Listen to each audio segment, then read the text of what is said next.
Pernah nggak sih Anda merasa agak gimana gitu, waktu ada orang yang pendapatnya beda banget sama Anda?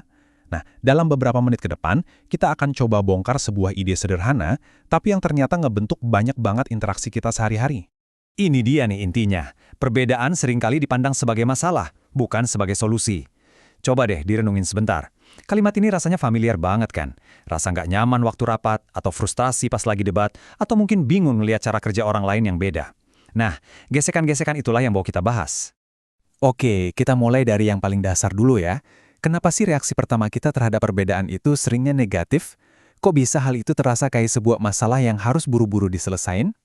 Ya, karena perbedaan itu emang terasa sulit. Dia itu menciptakan gesekan. Dia nantang zona nyaman kita. Bikin kita harus mikir dan usaha lebih keras. Dan tentunya gampang banget bikin salah paham. Pendeknya, perbedaan itu, ya capek.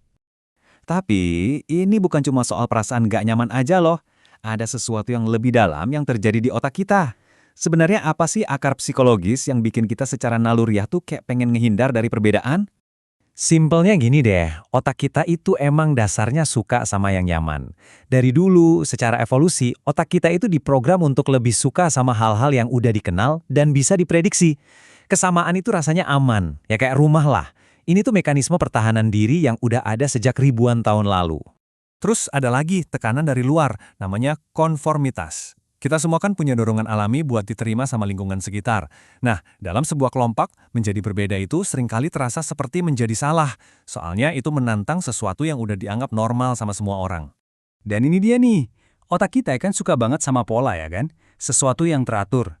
Tapi perbedaan justru menciptakan ketidakpastian, semacam kekacauan kecil.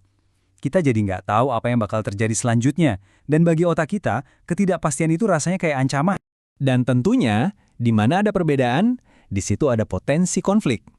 Ketidaksepakatan itu hasil yang wajar banget. Masalahnya, dari kecil kita sering diajarin untuk menghindari konflik demi menjaga perdamaian. Tapi pertanyaannya, apa itu selalu jadi hal yang paling benar? Jadi, intinya begini. Di level yang paling dasar, otak kita itu ngelihat perbedaan sebagai sebuah potensi ancaman. Ancaman buat identitas kita, keyakinan kita, dan stabilitas hidup kita. Makanya reaksi pertama kita sering banget defensif, pengen bertahan. Tapi apa ceritanya cuma sampai di situ? Oke, kita udah paham nih kenapa perbedaan itu rasanya kayak masalah. Nah, sekarang kita masuk ke bagian yang paling seru. Gimana kalau kita coba balik total cara pandang ini? Tapi, apa benar cuma gitu doang? Apa iya perbedaan itu hanya soal gesekan dan masalah? Sekarang kita bakal lihat sisi sebaliknya. Kita akan jelajahi kenapa perbedaan itu bukan cuma oke-oke aja, tapi justru merupakan solusi yang penting banget. Coba deh kita bandingin kontras ini. Di satu sisi ada keseragaman.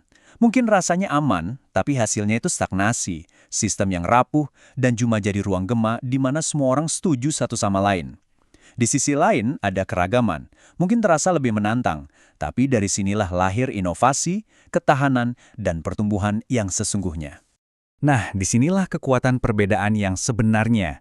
Perbedaan itu adalah obat penangkal buat groupthink atau pemikiran kelompok yang seragam. Perbedaan itu justru yang memicu kreativitas. Anggap aja kayak ekosistem di alam.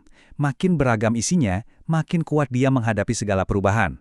Prinsip yang sama persis juga berlaku buat tim kerja, perusahaan, dan bahkan masyarakat kita. Terus gimana cara kita nerapin ini? Ada 3 langkah sederhana. Pertama, waktu Anda merasakan gesekan itu, akui aja. Nggak apa-apa, itu normal. Kedua, coba berhenti sejenak. Daripada langsung menolak, coba tanya ke diri sendiri. Apa ya yang bisa gue pelajarin dari sini? Dan yang ketiga, secara aktif, carilah nilainya. Apa sih kekuatan yang dibawa sama perspektif yang beda ini? Jadi, apa satu hal penting yang bisa kita bawa pulang dari semua obrolan ini? Ada pepatah yang bilang begini, kalau satu-satunya alat yang kamu punya itu palu, maka semua masalah akan kelihatan seperti paku. Itulah keseragaman. Tapi perbedaan itu ngasih kita satu kotak peralatan yang lengkap. Ada obeng, kunci pas, gergaji, macam-macam deh. Tiba-tiba, kita jadi siap buat menghadapi masalah apapun, bukan cuma paku doang. Jadi, saya mau tinggalkan Anda dengan satu pertanyaan.